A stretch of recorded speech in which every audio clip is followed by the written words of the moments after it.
Hi guys, good morning, evening, or afternoon, and welcome back to my channel. This is Cosmic Lovers Tarot. Today we're doing a reading for Capricorn, and there's your little cat pin. I got these this weekend, and I thought they're so cute. So this is how I'm deciding what zodiac signs I'm going to be reading for, and in what order. Alright, and today's spread is all about making progress. So, very simple. We're going to look at something for you to start doing, something to stop doing, and something to continue doing. So, hopefully we'll get some kind of practical advice that you can take away from this reading. I'm going to start off with a Soulflower Plant Spirit Oracle for you to get a little energy check. And if you like this deck, I'll read your full oracle at the end of the session. But if you enjoy this deck, I did a flip through of it on my channel. It's the Soulflower Plant Spirit Oracle deck. I'll link to it in the description box below. So if you're interested in seeing what all the cards look like, I'm going to jot that down because I will forget. Okay. Let's get going. All right, can I get an energy check for Capricorn, please?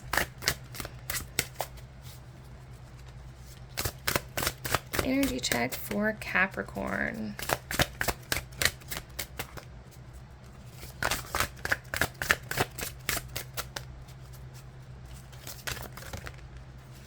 Whoop.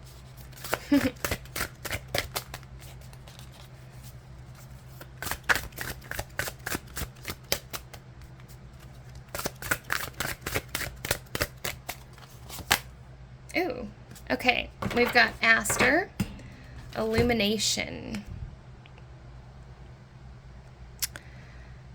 Like a star illuminating your way, Aster helps provide clarity and focus so that you can discover appropriate channels of communication and self-expression without anxiety and self-consciousness. Aster helps you to manifest your creative ideas, translating inspiration into physical form. Cool. So, right off, this might be a creatively oriented reading. I'm not sure. So if you are a creative type and you have been, I don't know, maybe struggling to get started on a project or not sure where to go, this reading might be for you. But let's get some more cards and see what comes up. All right, what should Capricorn start?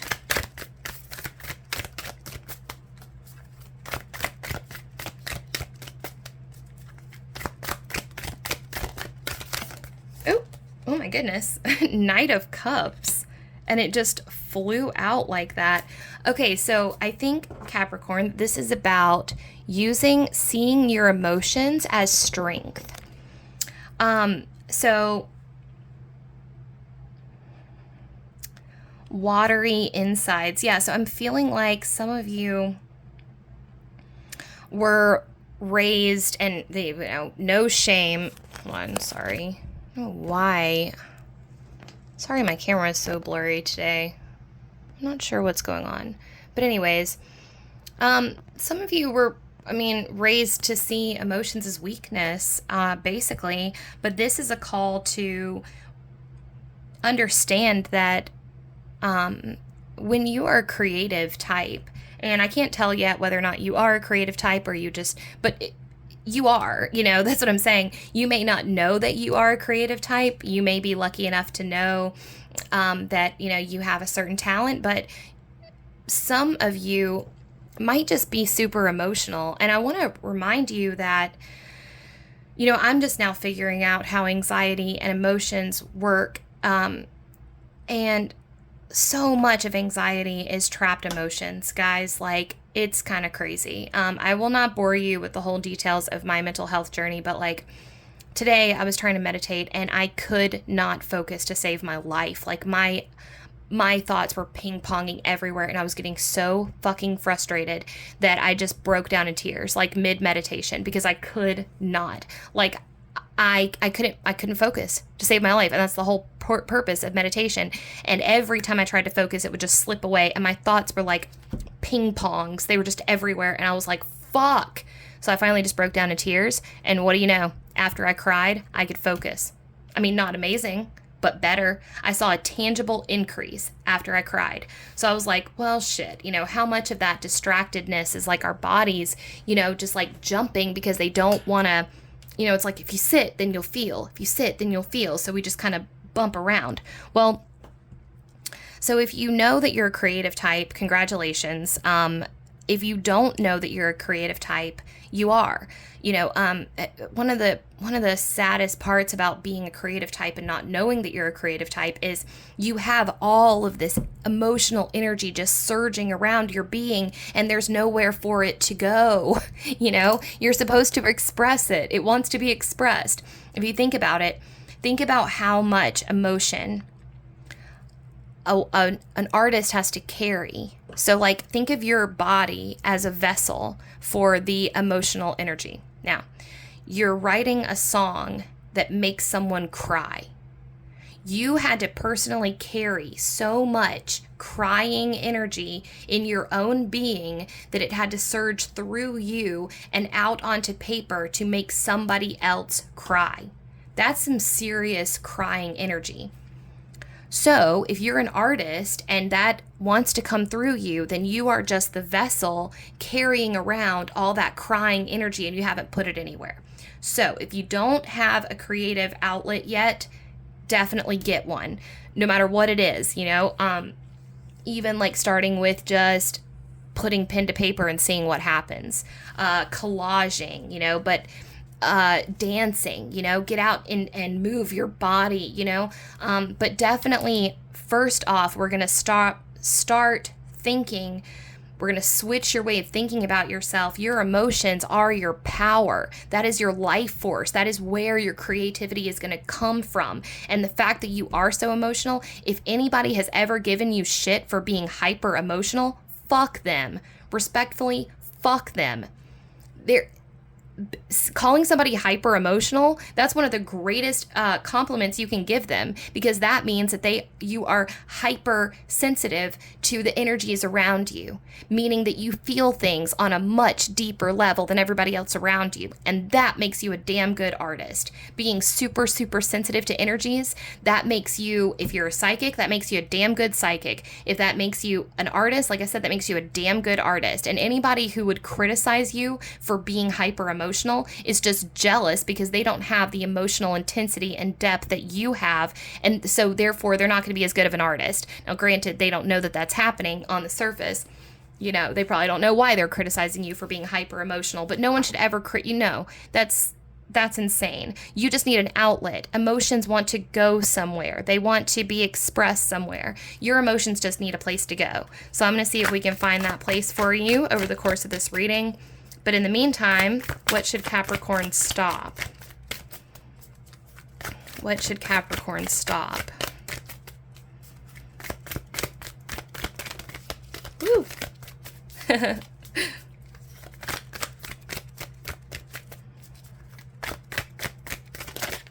Oh my goodness. The World. Okay. Okay. So I'm hearing a few things here. This is a little bit confusing, so I'm going to give you my best shot at this, and then as we get some more clarifying cards, this might make some more sense. But there's something here about making a mountain out of a molehill. There's also something here about thinking something's done before it is. So the World is about completing a cycle, things finishing. So if that is what you want to stop, it's kind of like you're maybe not seeing things through to completion, or possibly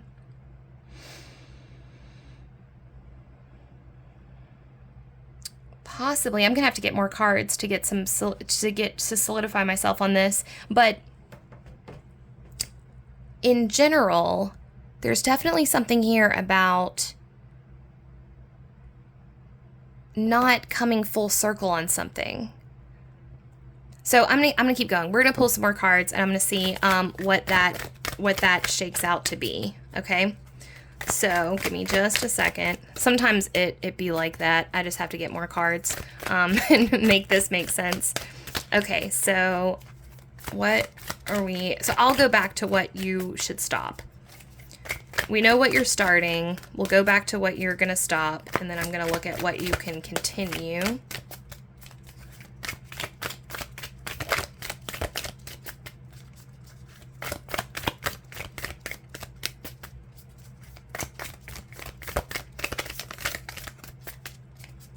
There's something about maybe wrapping things up. Like, I think this also has to do with that circular thing about energy coming out and coming back to you. It's almost like this is reminding me of like a dispersal of energy. Like, your energy is going away from you, but it's not coming back to you. And this all kind of revolves around the creative process. Like, your energy is seeping out of you. I think that you guys are a lot more emotionally sensitive. Like, I think you're a lot more empathic than you realize that you are. And so you're leaking energy. I don't mean to say that in like a scary way, like, oh my God, you're leaking energy. What I mean is just like, this is a very tricky thing to figure out, but you want your energy to go out and then back in. So like, for instance, like when I make these videos, right? I get so much joy from just seeing like the few people watch them, or like watching my subscriber count go up by 1. I'm like, oh my God. And so it's an energetic exchange. Also, I love doing this. I love doing tarot. I love the whole process of seeing the cards. I love sharing it. I love what new insights come up.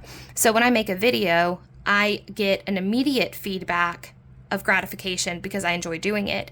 But I mean, I'll be honest with you, even though I love doing this, there are definitely like a lot of times when I don't want to do it, just like any other job. I'm like, oh, I don't want to. But I always feel so good afterwards because like, I mean, I do this in person also 2 days a week. And, even if I don't want to, like I show up and I'm like, ugh. But then I watch, the look on people's faces after they get the reading and the conversations that we have. And I go to bed happy because my energy came back to me, right? Now, I also bartend for a living. When I'm bartending, my energy is not. My energy is coming back to me in the form of money, which is not, which is fine, but it doesn't make me all super excited to be alive the way that doing tarot does. So there's something about that there for you in terms of your energy is going out, but it's not coming back to you. And that's what I meant about leaking energy. I don't mean it to sound scary because I do it too. I leak energy 40 hours a week right now, It sucks. I'm trying to figure out a way to not have to leak energy 40 hours a week, but it is what it is, So there's something about that. But, like I said, okay. Ooh. Okay, continue, Knight of Wands. Yeah, okay, so you're on a roll right now. I was figuring this with that Knight energy. So you're rocking Knight of Cups and Knight of Wands energy right now. That means that, a couple different things. That means that you are really coming into alignment. We've got 10 of Coins in reverse, though, so you might be experiencing a little bit of economic instability or financial instability. Oh, yeah. For some of you, this is actually a pretty financially unstable point for you. So I understand that. I totally understand that. That makes it really difficult to try to be an artist when you are struggling to make ends meet. But I think this is more of like maybe a disruption in your tribe or a disruption in your family dynamics. Maybe some of you are going through a big breakup or a divorce or a change in household. There's something going on here, but that is part of this Knight of Cups energy. Like you're feeling like you're feeling too much and you're not. You're not. Because one day you're going to write a story about this, you're going to write a song about this, or you're going to make a painting about this, and it's going to make people cry because you carried so much of those tears in your own mind right now. So, yeah, no, you're doing just fine. But yeah, like I said, you're in balance. You're really in balance right now with this Knight of Cups and Knight of Wands energy both popping up for us. That's your energy, your drive, your motivation, your fire energy. And then over here we've got your water energy, your emotions, your sensitivities, your inner world. These are coming into balance and they're accelerating. So it's almost like, when you're coming into balance, you're uh, it's almost like it can feel a little off-putting at times because you're uncovering this emotional depth of yourself that you didn't know that you had. And then what that's doing is it's like, I don't want to say manic because it's not really mania, but there is an equivalent to mania because as you exfoliate these like traumatic shell parts of you, you pop up emotions that you didn't know that you had, and then that gives you energy that you didn't know that you had. So there's a lot of like unearthing going on for you right now.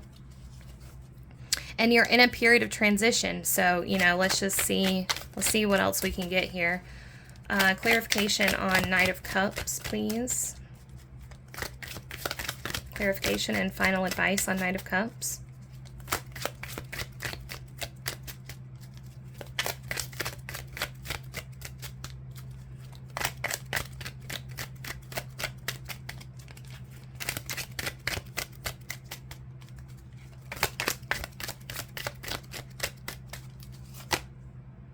All right, we've got Four of Swords. Okay. Meditation. All right. Meditation will change the way that you think about yourself. I highly recommend starting a meditation practice, specifically right before you go to sleep.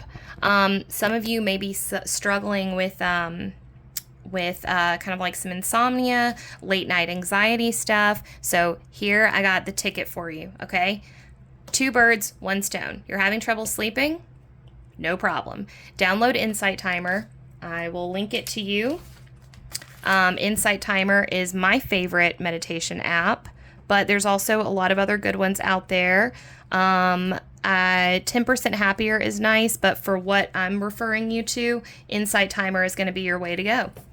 So, choose a guided meditation or choose a sleepy time meditation track. They have tons of guide, and this is all free, by the way. Choose one, settle down in bed. I'll tell you what I do. This is my night routine. I put on a chakra tune.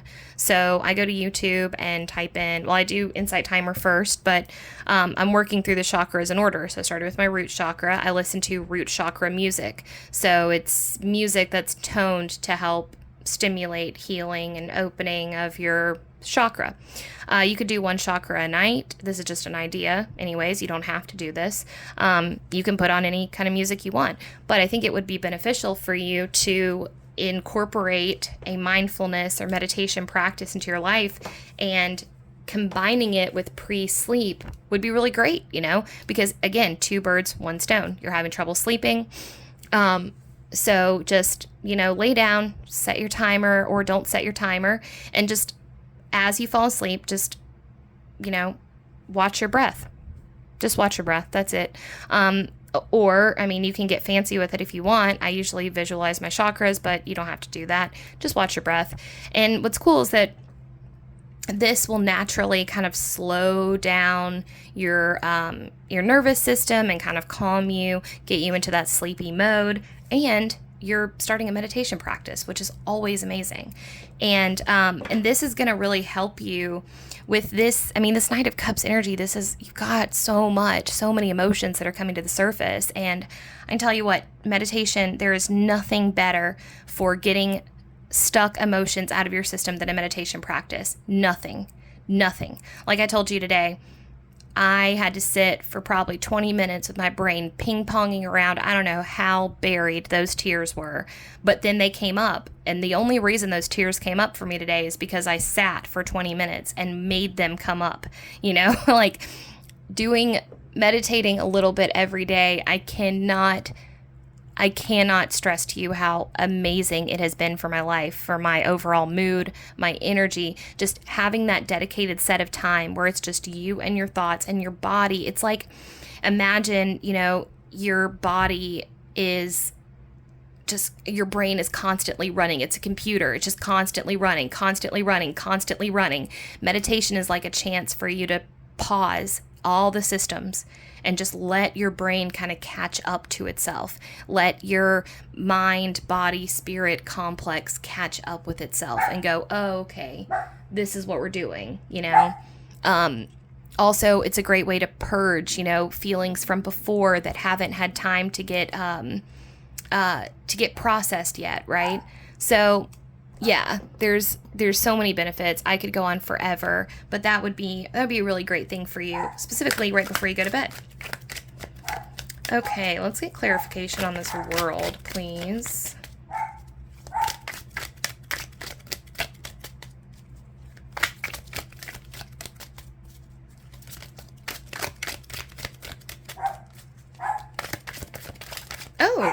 Oh my goodness.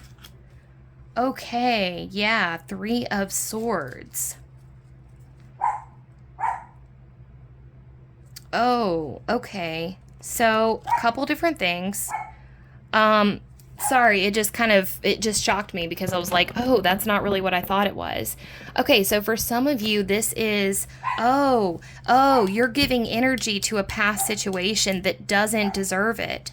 Okay, so again, I was talking about how your energy is kind of seeping out, right? The energetic spill out. Okay, you'll know it when I say it. You'll know what this is. There's something from your past. This 3 of Swords is an old wound. There's something from your past that is still draining your energy. Cord cutting ritual might be helpful, but if you're not like magically inclined or you don't do rituals, maybe calling back your energy. You can do that. I'm trying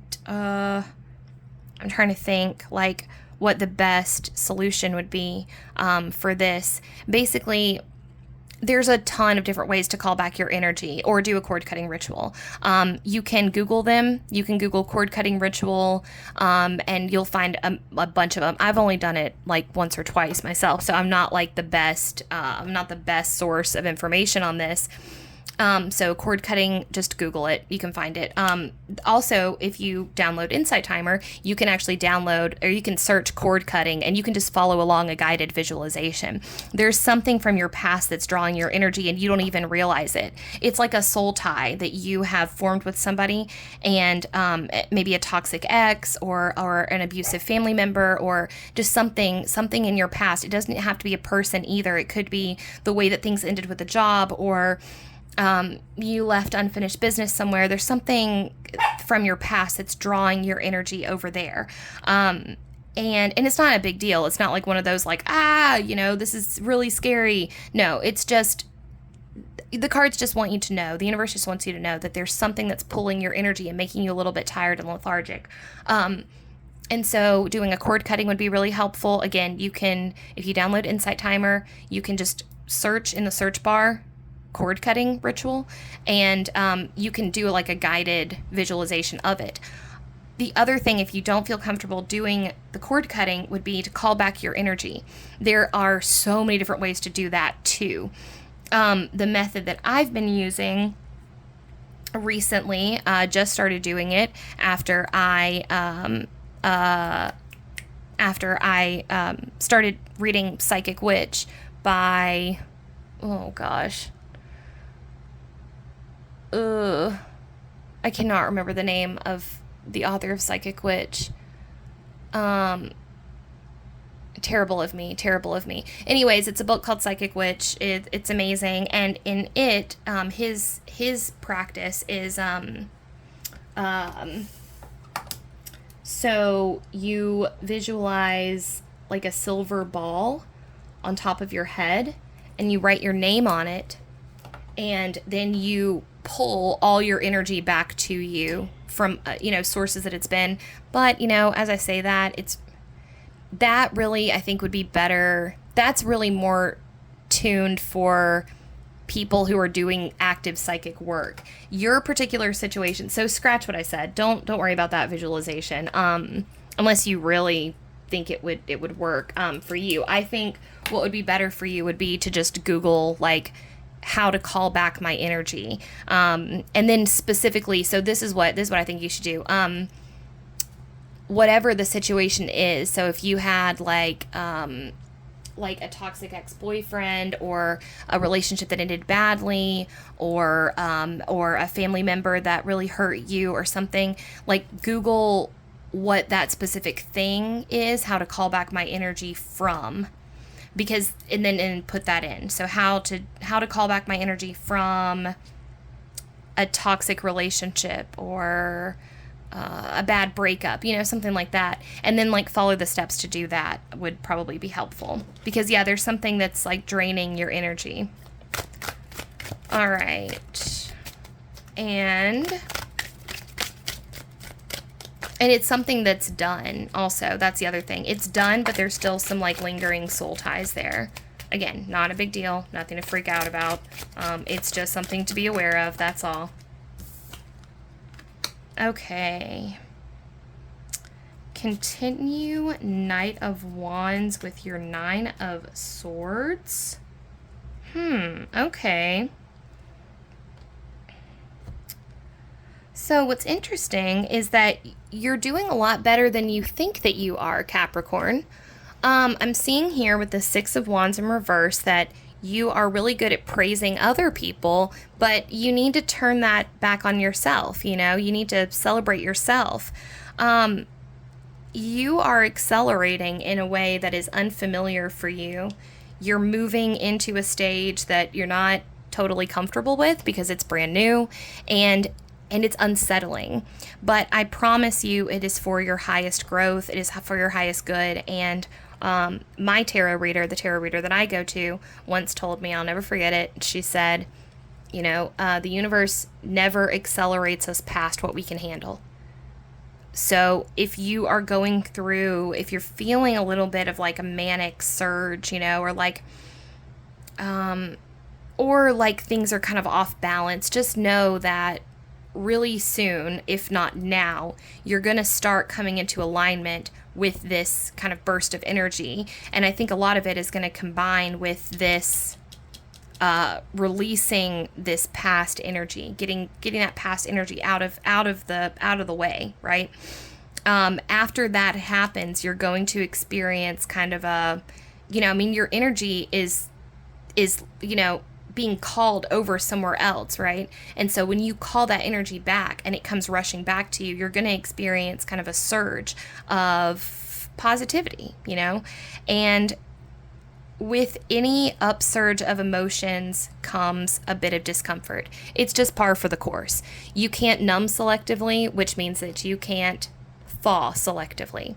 So when you start to experience more breadth of emotion, you also experience more discomfort. It's just the way it goes. You can't have one without the other. So that's what you're going through right now, this surge of emotions coming up. A meditation practice will really help you ground through this, because when you call your energy back, when you have your little upsurge of emotion here, and then actually, yeah, I'm gonna link. I'm sorry, I'm just gonna write down. I am gonna actually find a call back your energy thing for you and link you to it just to make it easy for you. Okay, I just wanted to write that down so I didn't forget. And then this instability that you're kind of facing. Well, basically, when you call your energy back, you have this upsurge. This night energy, it's fast. So, like, what's about to happen is your emotions are going to come back into balance. Your energy levels are going to jump up. And then having a meditation practice to ground you through that is going to be really super beneficial for you moving forward, so that you don't end up feeling anxious. But I'm not going to sugarcoat it. You are going to experience a little bit of discomfort, but just know that that discomfort is because your emotions are kicking up into high gear, and that's really beautiful. So, you gotta take the good with the bad. Okay, I'm going to read to you from Aster, and then we will wrap this up. Okay. To be human is to be creative. We all have an innate desire to create, to express ourselves, but often we stifle our own creativity because the voices in our heads or those around us shut us down. So that rather than creating whatever we desire to create and express, be it a piece of art, an efficient innovation for our work, or even just dinner, we end up creating a whole lot of anxiety and self-judgment instead. Yeah, that's what I was saying. Yeah, your creative vessel is like stifled. This is where Aster really shines. She illuminates what literally lights us up. She wants to remind us that the key to uninhibited creative expression, no matter what kind, is accessed through the energy of play. Play is a beautifully simple channel of communication and self-expression. There is no anxiety or self-consciousness associated with it, and the activity itself is irrelevant. It is simply an activity in which we are enjoying ourselves, finding joy.